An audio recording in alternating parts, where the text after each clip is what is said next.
변호인이었던 사람이 관련한 사건 헌재에 오면 이거 심판해도 되는 겁니까? 라고 얘기를 하고 있습니다. 헌법재판관으로 임명이 된다 하더라도 스스로 네. 회피할 것으로 저는 보입니다. 그러나 그 외의 사건들은 얼마든지 네. 판단을 할 수 있는 자격이 있는 것이고요. 그래서 저는 야당에서 비판하는 것은 충분히 할 수 있다고 저는 생각을 하는데 이미 벌어진 일도 아닌데 미리 예단해가지고 그럴 것이다 이렇게 생각하고 하는 것은 좀 과할 수도 있겠다. 그리고 대통령이 됐기 때문에 지금 관련된 재판을 중단시키냐에 관한 형사소송법 개정안이 있잖아요. 네. 재판 중지시킨다는 거. 네. 그다음에 허위사실 공표와 관련해서 이제 연서 죄가 안 되는 지금 법을 지금 개정하겠다는 거 아니에요. 이건 분명히 헌재로 올라갈 거예요. 첫 번째는 만약에 법원에서 재판을 중단하지 않으면 이재명 대통령이 권한쟁의 심판을 할 거예요. 네. 그래서 헌재로 올라갈 거고 그다음에 또 법 2개 아까 만든다고 그랬잖아요. 국민의힘에서는 방탄법이라고 그러잖아요. 네. 이것도 당연히 시민단체나 그런 데서 유언이라고 헌법소원 제기할 겁니다. 그러면 이걸 심판해야 하는데 우리 아까 김상일 평론가에서는 굉장히 양심적으로 얘기했어요. 회피할 것이라고. 네. 회피 안 하면 어떻게 할 거예요? 이건 재척 사유로 보기도 어려워요. 이재명의 변호인이 헌재에서 이재명 대통령 관련한 사건 심판해도 되는 거냐라는 얘기가 나오고 있다라는 거죠. 이건 조선일보의 육면 기사입니다. 여기 보면 아까 말씀드린 3명 중에서 지금 현재 이승엽 변호사의 경우에는 지금 현재 이 항소심 파기환송으로 가 있는 선거법 관련한 사건 그리고 위증교사 대북 송금 사건이 다 현재 이 변호인으로 참여를 했었다라는 겁니다. 그래서 지금 조선일보는 제목으로 이렇게 얘기를 하고 있는 거죠. 변호인이었던 사람이 관련한 사건 헌재에 오면 이거 심판해도 되는 겁니까? 라고 얘기를 하고 있습니다. 이상일 위원님. 네.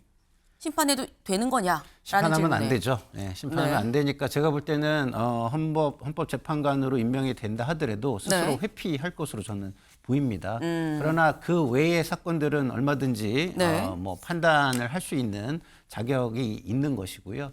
그래서 저는 야당에서 비판하는 것은 충분히 할 수 있다고 저는 생각을 하는데 이미 벌어진 일도 아닌데 미리 예단해가지고 그럴 것이다 이렇게 생각하고 하는 것은 좀 과할 수도 있겠다. 그리고 헌재의 구성은요 국민의 의사에 따라서 구성이 되게 그 원리가 그렇게 작동하는 것입니다. 다시 말해서 정부 측에서 한 3명 임명하잖아요. 네.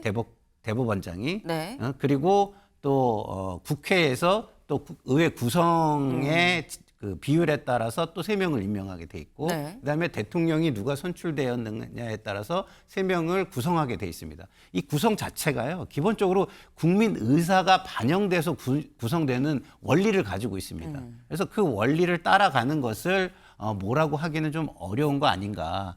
단 현재 진행 중인 사건을 맡았던 사람이라면 네. 그 사건에 대해서 심판하는 건 예단이 있을 수 있잖아요. 본인의 입장이 있었을 수 있고 그렇기 때문에 그 부분에 대해서는 스스로 회피를 하실 것으로 저는 개인적으로 예상을 합니다. 네. 그러니까 지금 말씀은 조선일보 제목이 심판해도 되나인데 심판하면 안 되죠라고 말씀을 하셨어요. 그러니까 회피를 하면 됩니다라고 말씀을 지금 하셨어요. 대통령실에서는 뭐라고 얘기를 하느냐 이번 논란에 대해서 이렇게 얘기를 합니다. 해당 사건을 맡으면 공식에 그럼 나가면 안 된다는 취지냐? 어디가 이해 충돌이라는 건지 좀 이해가 안 된다라고 지금 얘기를 하고 있다라는 거죠. 김광상 변호사님. 근데 해당 사건을 맡으면 공지에 나가면 안 된다는 취지가 아니에요. 저건. 네. 해당 사건을 맡은 사람이 해당 사건과 관계 있는 공직에 나가면 안 된다는 취지죠. 설명을 똑바로 해야 하는데 그러면 해당 사건 맡은 사람은 예를 들어서 국회의원 출마해도 안 되고 다른 직에 가면 안 된다는 얘기예요. 그걸 말하는 게 아니고 관련된 공직에 나가면 안 된다는 취지예요. 그걸 너무 협소하게 생각한다고 보고 이건 굉장히 문제가 크죠. 왜냐하면 만약에 이분이 이승엽 변호사가 헌법재판관이 돼버린다고 하면 일단은 이재명 대통령과 관련된 사건이 지금 5개잖아요. 5개 사건 중에서 3개 이상을 변론을 하고 있는데 그러면 어떤 사건에서 변론인데 그 사건을 갖다 변호사한테 판사를 맡기는 그런 결과가 될 수 있다는 거고 그다음에 이제 더욱 중요한 건 이거죠. 지금 대통령이 됐기 때문에 지금 관련된 재판을 중단시키냐에 관한 형사소송법 개정안이 있잖아요. 네. 재판 중지시킨다는 거. 네. 그다음에 허위사실 공표와 관련해서 이제 면서 죄가 안 되는 지금 법을 지금 개정하겠다는 거 아니에요. 이건 분명히 헌재로 올라갈 거예요. 첫 번째는 만약에 법원서 재판을 중단하지 않으면 이재명 대통령이 권한쟁의 심판을 할 거예요. 네. 그래서 헌재로 올라갈 거고, 그다음에 또 법 2개 아까 만든다고 그랬잖아요. 국민의힘에서는 방탄법이라고 그러잖아요. 네. 이것도 당연히 시민단체는 그런 데서 유언이라고 헌법소원 제기할 겁니다. 그러면 이걸 심판해야 하는데 우리 아까 김상일 평론가에서는 굉장히 양심적으로 얘기했어요. 회피할 것이라고. 네. 회피 안 하면 어떻게 할 거예요? 이건 재척 사유로 보기도 어려워요. 그러면 회피 않고 그 재판부에 들어갔을 때 어떻게 하냐 이런 문제가 있고, 그다음에 임기가 6년이나 됩니다. 네. 헌법재판관 임기가. 대통령 임기가 5년이죠. 네. 그러면 이재명 대통령 임기 딱 끝나고 나면 이 헌법재판관이 1년 더 있어요. 네. 그러면 그 이후에 또 이재명 대통령 관련된 사건이 헌재에 왔을 때 어떻게 할 것이냐. 근데 굉장히 이건 중차된 문제라서 제가 볼 때는 아무리 이 사람이 공정하고 회피할 거라고 예상이 된다 하더라도 제가 볼 때는 임명하면 굉장히 많은 문제가 있다 이렇게 봅니다.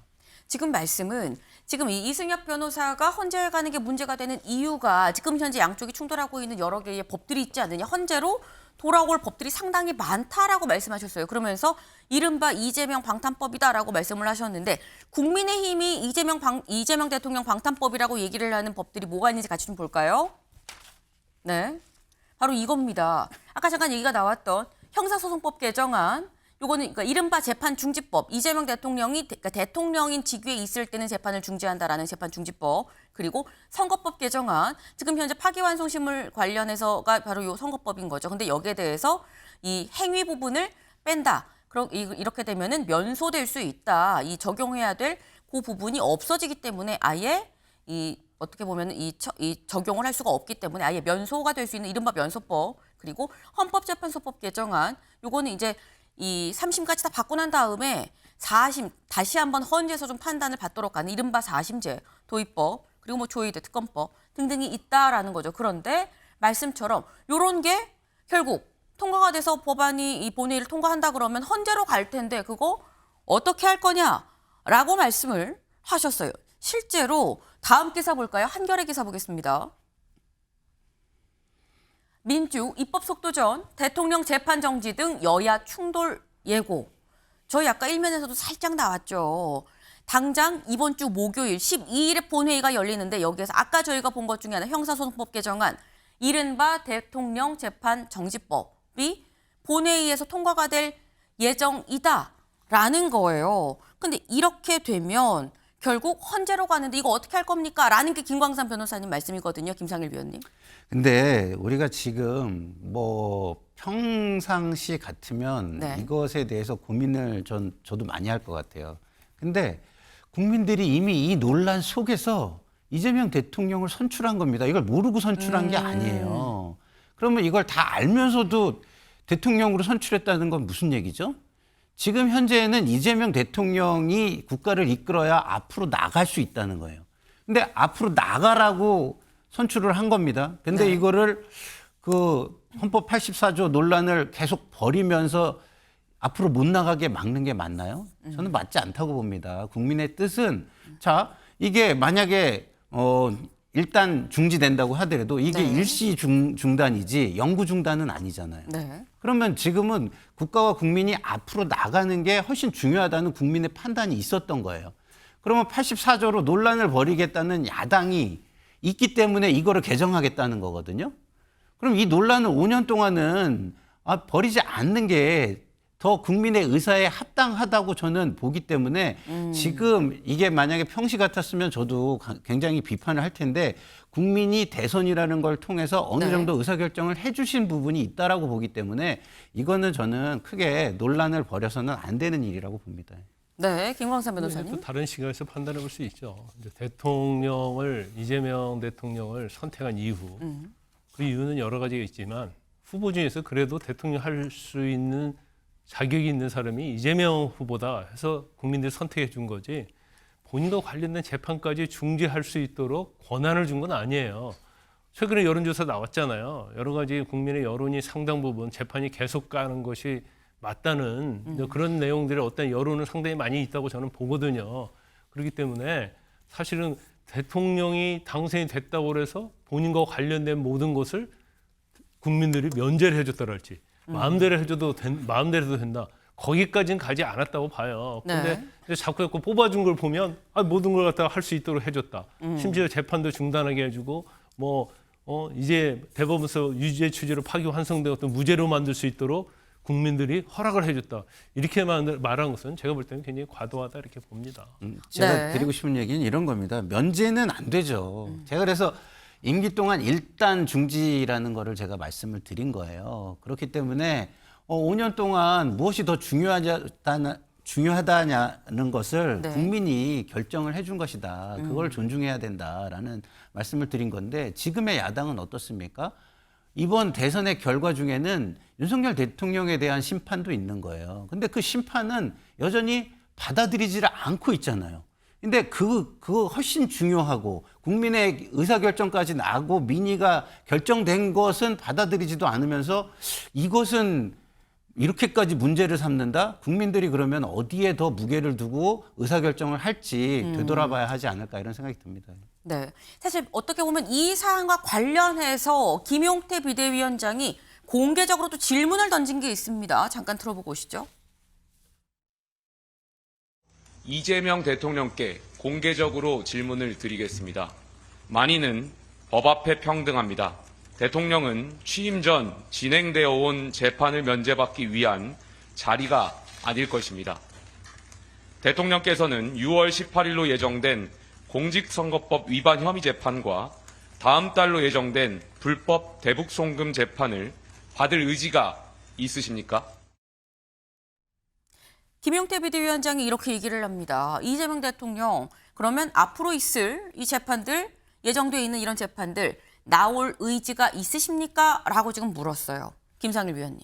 그러니까 이것을 이렇게 논란을 지금 그 야당 대표가 나와서 논란을 부추기잖아요. 그러면 이 논란으로 다시 들어가면 지금 대한민국의 위기 상황을 극복하는 데 도움이 됩니까? 이거는 정치인들이 자기 권력을 위해서 자기 이익을 위해서 싸우는 거예요. 지금은 이게 중요한 게 아닙니다. 경제 위기를 극복하고 그 세계 질서 개편이 되는 속에서의 이 국가의 미래를 결정하고 이런 중요한 일들을 해야 되는 때예요. 그럼 5년간 이것을 좀 정지하는 걸 쿨하게 오히려 받아들이는 게 저는 젊은 김용태 비대위원장의 모습이 되어야 한다고 저는 생각하거든요. 그런데 오히려 당의 어떤 지지를 좀 눈치를 보면서 얘기하는 듯 해가지고 저는 좀 약간 아쉽다는 말씀을 드리고요. 다시 말씀드리지만 이 재판 논란은요, 5년간 정지하는 게 국민의 의사다라고 저는 보는 게 맞다. 그래서 이 논란을 자꾸 벌이니까 이 논란을 좀 없애고 앞으로 나가자는 차원에서 그럼 법으로라도 일단 5년간 정지해 놓자라는 이야기가 나오는 겁니다. 네. 요거는 짧게 김광삼 변호사님 말씀하시는 게 이거예요. 우리가 없애자고 했느냐, 정지하자고 했는데 지금 할 일이 너무 첩첩산중으로 많다 보니까 앞에 있는 당장 급한 것부터 해결을 해야 되니 정지하자고 하는데 여기에 대해서 반대하는 건 좀 안 맞는 거 아니냐라는 얘기거든요. 짧게. 아니 근데 공직선거법 위반에서 개정을 해서 죄를 없애자는 거 아니에요? 그리고 면소 판결을 맞게 해서 대법원에서 파기환송된 사건을 아예 없애버리자는 게 그 취지 아닙니까? 모르겠어요. 저는 이제 재판 중단까지는 뭐 그럴 수 있다고 봐요. 하지만 법을 개정해서 이미 대법원에서 파기환송 유죄 취지로 파기환송된 판결 자체를 없애겠다는 거잖아요. 없애겠다는 거. 그래서 재판 중단법까지는 제가 볼 때는 뭐 대통령직을 수행하기 위해서 어느 정도 뭐 그럴 수는 있다, 이해할 수는 있지만 이걸 법을 없애겠다는 것은 그건 사실 말이 안 되는 거예요. 알겠습니다.